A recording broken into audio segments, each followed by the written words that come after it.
დღეს გვაქვს ჩვენ ვითარება, როდესაც არც პარლამენტი, არც მთავრობა და არც დანიშნული ფორმალური პრეზიდენტი, რომელსაც უწოდებს ოცნება ყაველაშვილი, არ არის არანაირი ლეგიტიმაციის მატარებელი.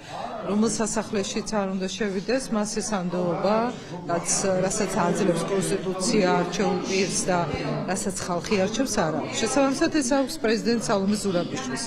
ორმაგი მანდატი აქვს მას ანდოობისაც და კონსტიტუციური ლეგიტიმაციის, ანუ ხალხის ენდობა და კონსტიტუციურად ერთადერთი სწორად და სამართლიანად არჩეული პირია. ამიტომ აქ ადგილს არ აქვს მნიშვნელობა პრეზიდენტის სად იქნება, გადაწყვეტს აქ დარჩება თუ არ გადაწყვეტს და სხვა ადგილს აირჩევს. მე არ უკავშირებ ამ ლეგიტიმაციას შენობას, იმიტომ რომ შინაარსია აქ არსებითი სხვაობა და რა ამ სასახლეში ან სხვა სასახლეში რომ მიხეილ ყაველაშვილი დასვან პრეზიდენტი გახდება, არა რა თქმა უნდა.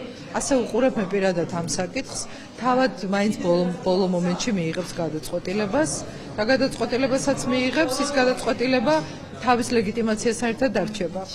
რა შეიძლება უშუალოდ საბჭოს ფორმალებზე იქნება, რომ აი რა უფლებამოსილება იქნება ეს საბჭო? პრეზიდენტი ამ საკითხზე მუშაობს, ეხლა აჯამებს თავის ირგვლივ რა პოზიციებიც ისმის და რა მოსაზრებებიც გამოითქვა.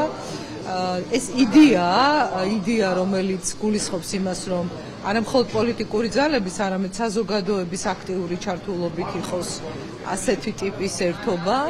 ეს უნდა იყოს პლატფორმა, სადაც უნდა ისმოდეს საზოგადოებისთვის აქტიური ხმა, პროდასავლური პოლიტიკური ძალების მონაწილეობა, ამიტომ ეს არის რეალურად ის მოცემულობა, რომელმაც უნდა შეასრულოს ერთი მნიშვნელოვანი ამოცანა, მოამზადოს და დანიშნოს არჩევნები.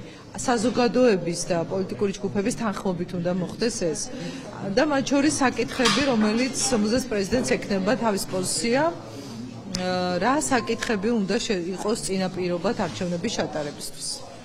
ეს დეტალი და აი თუმცა ამბობენ რომ ეს ყოველგვარ კანონის მიერ საკითხად გასცემის დღევანდელი რეალობა დათხოვნა და ახალი არჩევნების დადგმა პარლამენტის და ახალი არჩევნების დადგმა ის ზარამდენად მიგაჩნიათ შედეგიანი და თუ ლაპარაკობთ რა იქნება თუ არა შედეგის მომტანი, დიახ, პრეზიდენტი კონსტიტუციით უფლებამოსილი პირია, მხოლოდ ის ნიშნავს ხელახალ არჩევნებს, ადამდელ არჩევნებს, არჩევნების თარიღს ნიშნავს პრეზიდენტი, მხოლოდ არავინ სხვა.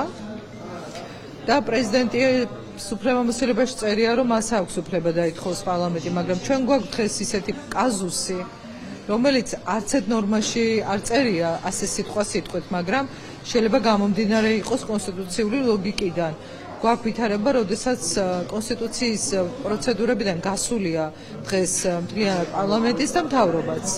ამიტომ ის რაც არ არის ლეგიტიმური, ანუ არ არის სამართლიანი, მაშინ არც უნდა ელაპარაკო მის ესე ვთქვათ ან გადაყენებაზე, ან დათხოვნაზე, ხო? ანუ არ არის მოცემულობა ისეთი, რომელიც ქმნის კონსტიტუციურ საფუძველს.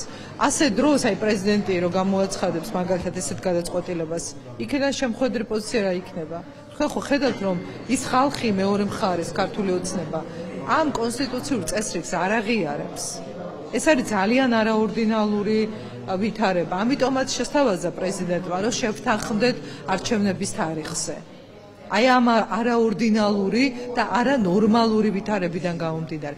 ეს ერთადერთი გონივრული შეთავაზება, შეთანხმება არჩევნების თარიღზე და ამ უკანონო პატიმრების გათავისუფლების გადაწყვეტილებაზე.